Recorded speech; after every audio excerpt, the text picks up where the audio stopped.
ஆடுகளை ஓநாய்களுக்குள்ளே அனுப்புகிறது போல இதோ நான் உங்களை அனுப்புகிறேன். ஆகையால் சர்ப்பங்களைப் போல வினா உள்ளவர்களும் புறாக்களைப் போல கபடற்றவர்களுமாயிருங்கள் அப்படின்னு சொல்லி வேதவசனம் சொல்கிறது.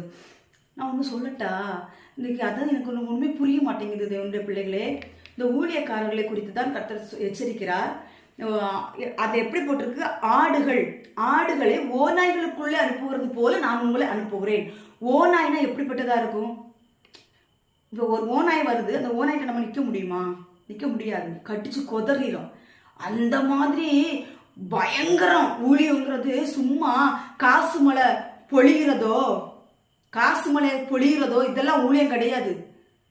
ஓநாய்ங்கிறது கட்டிச்சு கொதறக்கூடிய மிருகம் அது. அப்படிப்பட்ட ஒரு சூழ்நிலைகளை நான் உங்களை அனுப்புகிறேன். அதனால நீங்கள் சர்ப்பங்களைப் போல வினா உள்ளவர்களா இருங்கள், புறாக்களைப் போல கபடற்றவர்களா இருங்கள் சொல்லி வேதவசனம் சொல்கிறது.